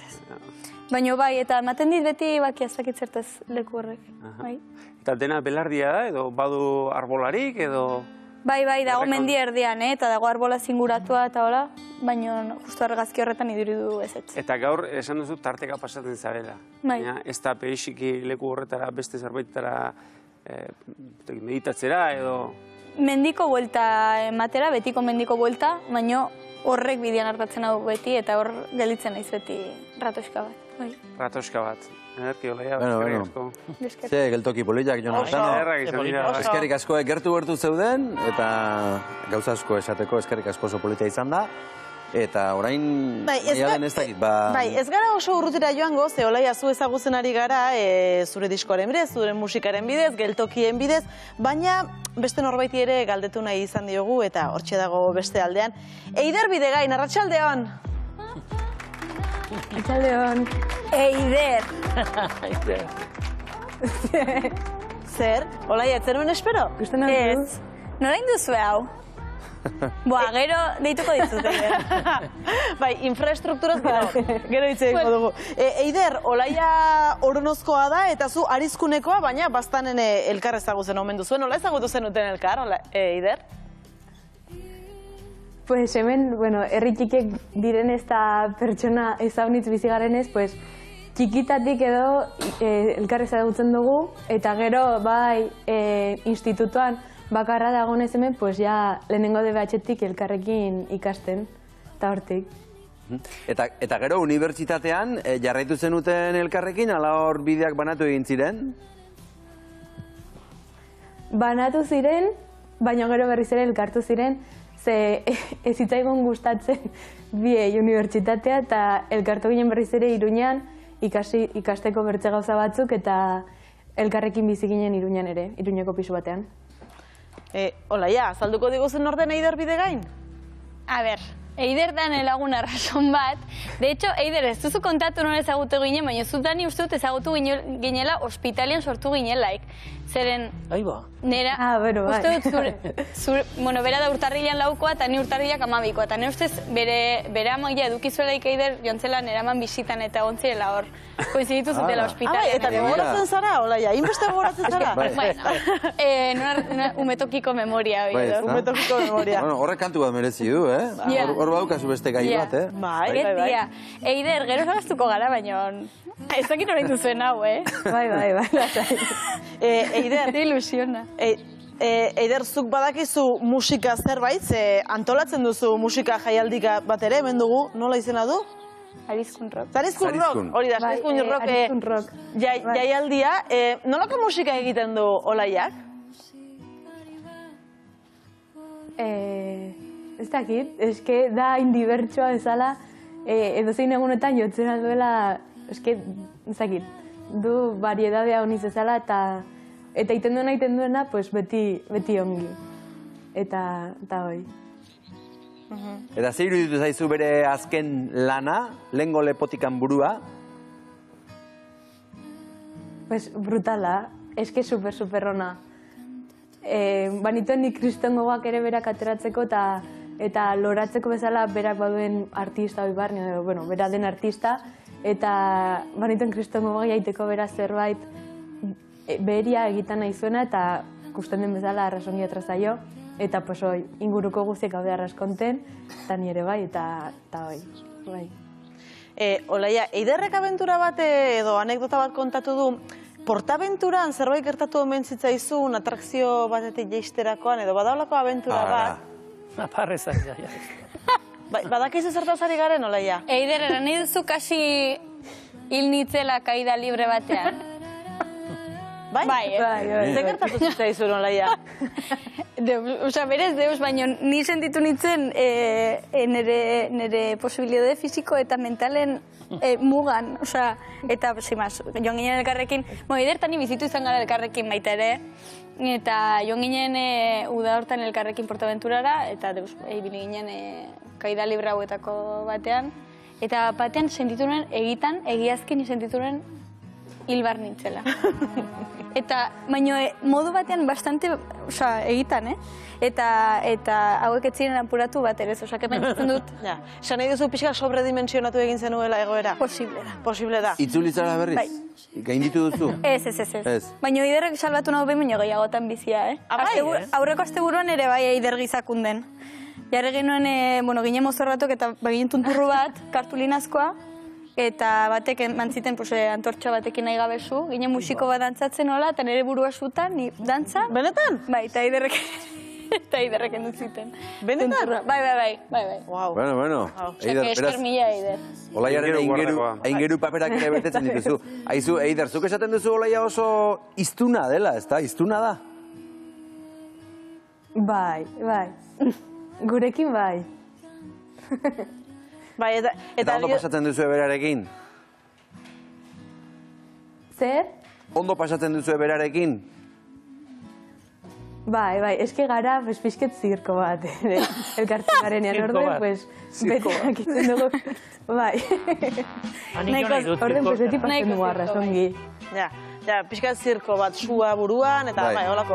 Holako zirko Kaida librea. Afarin bat edo gomiratuko zenun, emakume, beste txandatan bizia salbatuta. Karo, bai. Eta inentugu gehiago. Ba, Eider Bidegain, mila esker sorpresa hau ematen laguntza erren, izugarrizko sorpresa izan da Olaiaren zatu. Bai, zuei. Eskerrik asko ongi izan. Mila esker ebe. Eskerrik asko. Bai, berdin. Desarka handi bat. Eta orain Mikel Elizegi jarriko dugu lanean eta gure txokoak, ala gaurkoa zela gure txokolata da. Beitu Maialen lehena biziko oza. Badakit, eta enteratu naiz. Nik ez dakiana, Hor ikusten dudana. Ara. Bai. Enteratu naiz Maialenek beti galdetzen duela, noiz etorriko da Mikel gure txokoakin goian, erredakzioan. Ala alda Maialen. Egunero. Kriston suerte dakazu dola ja, hemen, nire atal honetan jan egiten da. Batzuk jan egiten dute, eta bitxikeriak eta gauza askori buruz hitz egiten dugu. Nahi atzute probatxo batekin, etorri batekin. Gaur txurroak dira, Torri, begira, hemen diku zaitzen dira, ja. Cuidado, churrito. Bero gongo dira gaina. Bero, beti bezala. Gaur, bi talde, baina nire dut bi talde diferentek egitea. Artean oso Maialenen ondoan jarri. Xavier Zutorri. Zuola jakin. Azukerra bai, baina azukerra ez du gizentzea nahi. Eta mentxu behitu, cuidao, bero gaude. Gustatzen txurroko laia? Bai. Behitu gorra, begira. Bai. Bueno, txurrok ez dira horrela atak doain ematen. Ez. Frogatxo bat ingo dugu, bale?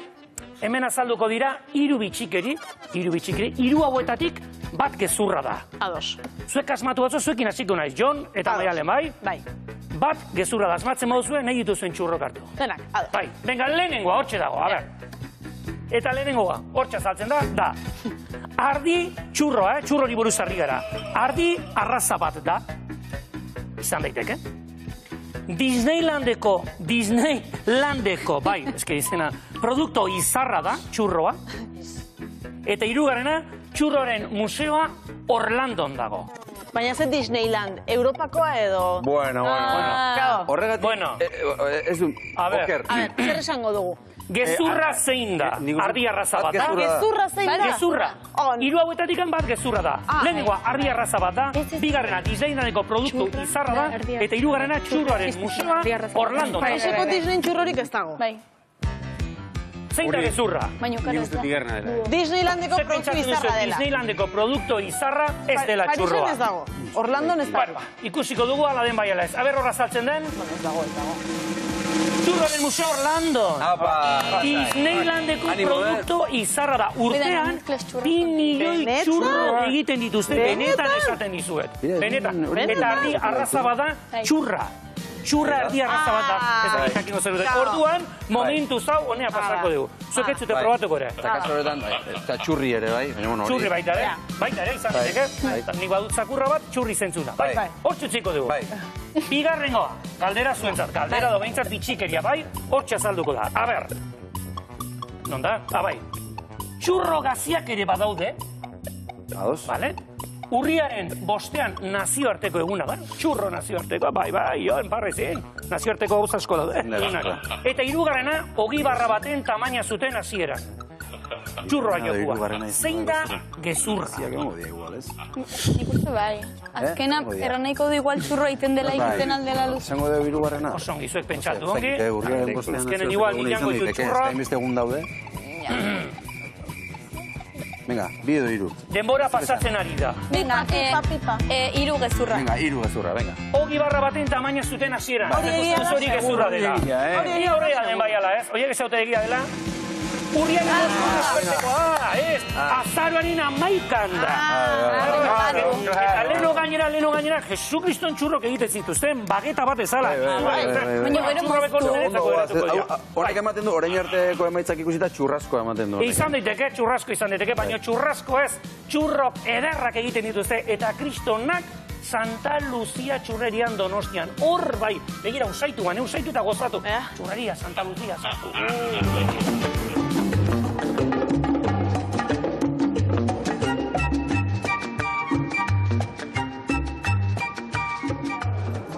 Egunon, Ibon, txapelun, zer moduz daude? Dena ondo. Ke detalle, hori detalle, Ibon. Etorri eta txurrok hemen jartzea. Ni zurekin hitz egin nahi dut, etorriko zara nara? Etorri honea, nik hemen hitz egingo.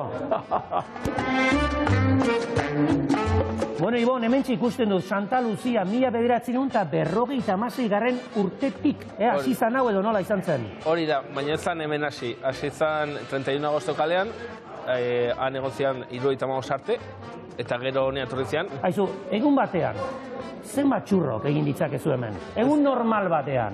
Ez dut inoiz kalkula egin, baina lasai 5.000 edo inkluso egun on batean igual 10.000 txurro sartzen duzu. Aizu, Ibon, eta zergatik da hain ezaguna Santa Lucia?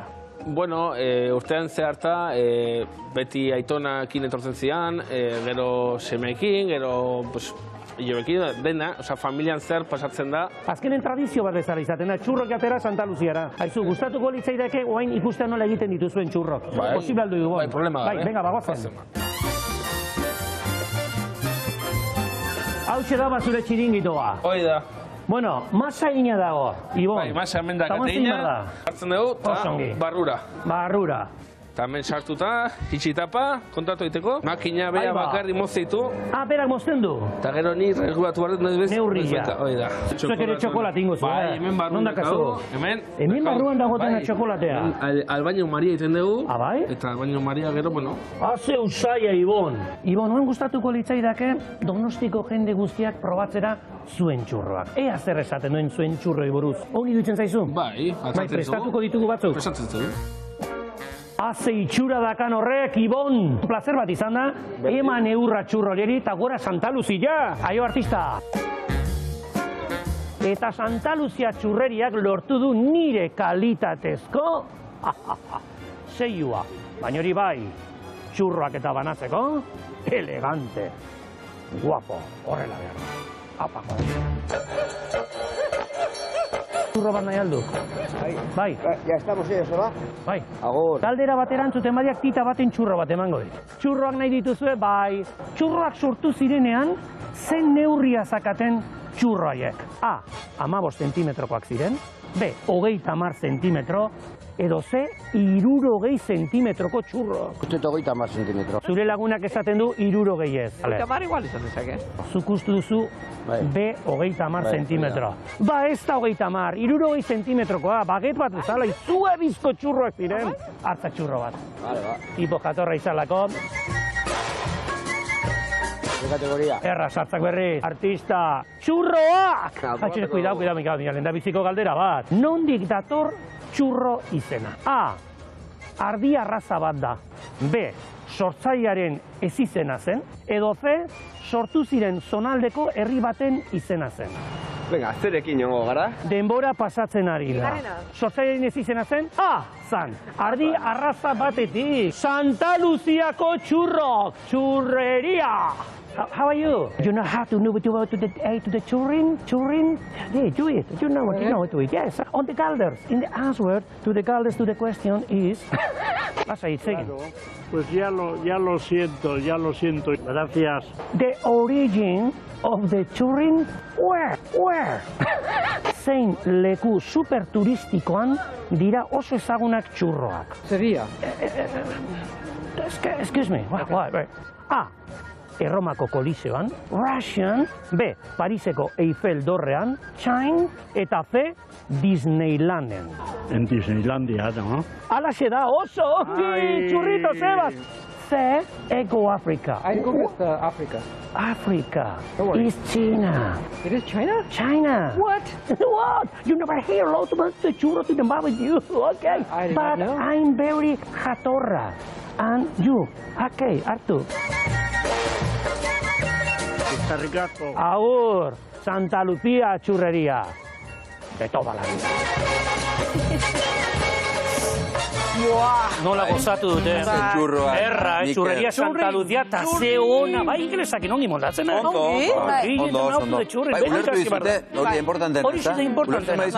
Txokolatekin ze ona. Buah, ze ditxura. Bueno, eskerrik asko, Mikel. Gogoratuko ditugu datak. Horreinik ingot, Olaia intziarte, lehengo lepotikan burua diskoa, herri-zerri aurkezten ibiliko zara. Martxoak 3 Iruña. Martxoak 4 Iba eta. Martxoak 23 Bilbo. Martxoak 24 Erandio. Martxoak 25 Lekuek. Apirilak 1 Zeit Fest. Apirilak 6 Gazte Topagunea. 22 Zumaian. Eta maiatzaren 12 Donostian. Eta gero porrak. Eta urte zargauen hono egongo zea Olaia. Bueno, udan ere izango dira, noski. Udan ere festata jaia izaten da. Espero baiet. Ondo, gozatu ezazula. Mila esker honi. Olaia intziarte, mila esker. Mila esker honi zuek. Betortzegatik. Bai, esker. Bikote, itzuli behar. Ondo, Bai, etorriko gara, beste gauza bat. Oso musuak, Bai, haupa ez du asmatu baino ongi do. Ez du, asmatu baina. Bai, gaur nahiko triste, ez bateketen Ez du asmatu. Begira, ardiak ere begira. Ez denak, Batzuk protagonismoa, besteak bizkarra ematen digute. Aritz Gambo, arratsaldeon. Arratsaldeon, bikote, arratsaldeon ikusentzule guzti hoi. Hau gizartea bezala badakizu, batzuei pantalla aurrean jartzea, ez zaigu bat ere kostatzen, beste batzuk alde egiten dute kamera ikusiz gero, aradiekin berdin gertatzen da, Ara, horrek eskapo oraintxe bertan. Ara, begira, hori aspertu da. Jo. Bai. Eta Aritz eskerrak zuk ez diguzun bizkarrik ematen, Zugatik ez pariz, nola amaituko ote genuke saioaz. Bai. Nik ez dizuet bizkarrik ematen eta ez dizuet emango. Eta gainera nire bizkarra erakutsiko dizuet estampa polit bat ikusteko. Hemen ardiak ikusten dituzu, ez da? Bai. Bai, begira hemen, a ber, zer ikusten den? Gaztak. Claro, ardiak eta gazta, ze lotura politia, hemen bertan, eta erdian ardi gestea, esnea, eta dagoen lan guztia, ardiak elikatzea, lana badagola, baino uste dut irudi politia dela, jendeak jakin beharko luke dagoeneko, gazta egiteko esnea behar dela, eta esnea ugaztun batzuk ematen digutela, gure kasuan ardiek, baina behiek, hauntzek, hori ere azaldu genuen. Eta zer moduz doaz gaztak? Badoaz, gazta bada gauza bat bere patxada behar duena, Gaztak behar du denbora eta pazientzia. Eta orduan ondu egiten da, orduan ontze prozesuan dago, baina, klaro, martxoaia iristen ari zaigu, beraz, lehenbiziko gazta berriak ja dagoeneko ontzeko azkeneko puntuan ditugu. Gero gaztak ere, 3, 4, 5 hilabete hartzen dituenean, bere ontasuna ere eskaintzen digu, baina gazta berri horretarako, ja martxoan nire ustez orain otsaila bukaeran hartzai askok bere gaztak preste ukiko dituztela. Ze irudi politia estrabiakoa, Aritz Gamboa, gaur bideoan abeltzantza estensiboari buruz hitz egin behar diguzu, ezta? Bai, eta honek markatzen du ezberdintasun bat, gauzak modu askotan egin daitezke, eredu ezberdinak daude, baino badago bat Euskal Herrian bereziki guretzako garrantzitsua eta aldarrikatu beharrekoa. Abeltzaintza estensiboa, alegia gazta horretara iristeko, zein da gure ustiapenaren eredua? Hori ulertzeko estensibo hitza, zer esan nahi duen, eta nola egiten da? Ikusi bideoa.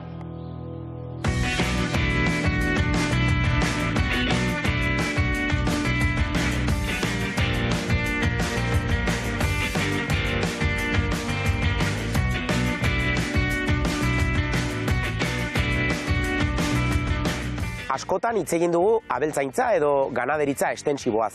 Estensibo hitza askotan azaldu da gure atalean, baina gutxitan erreparatu diogu zehazki horren esanaiari.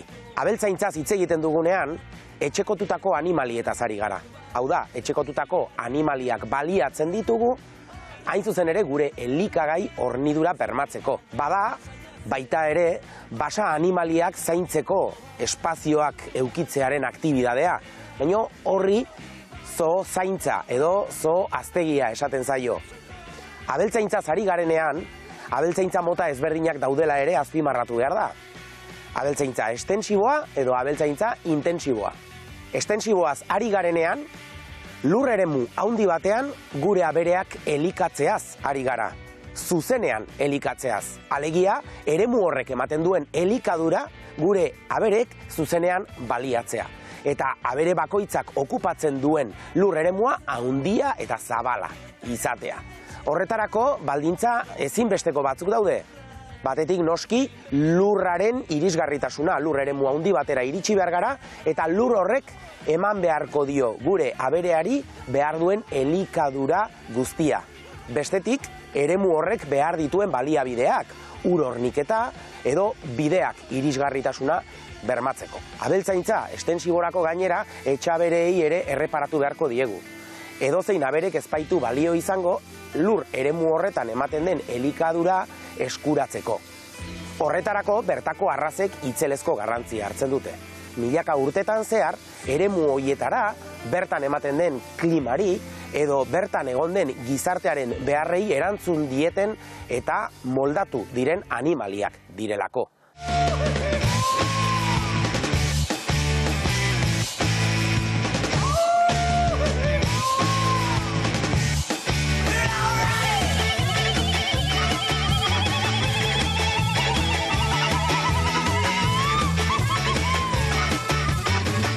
Abeltzaintza estensibo eredu ezberdinak daude Euskal Herrian. Bi dira bereziki garrantzitsuak, transtermitantzia bat eta transhumantzia bestea.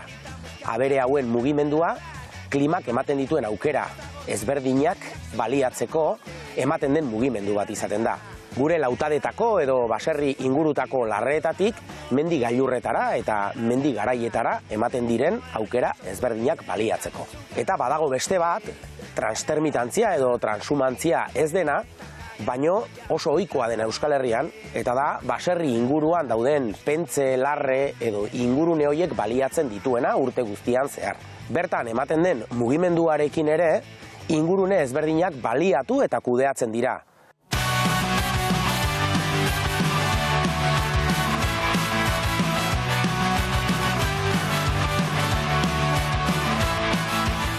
Sistema honek onurak besterik ez dakarzkigu.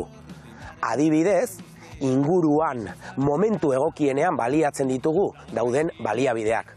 Horrela, gure esplotazioen errentagarritasuna hobetzen da.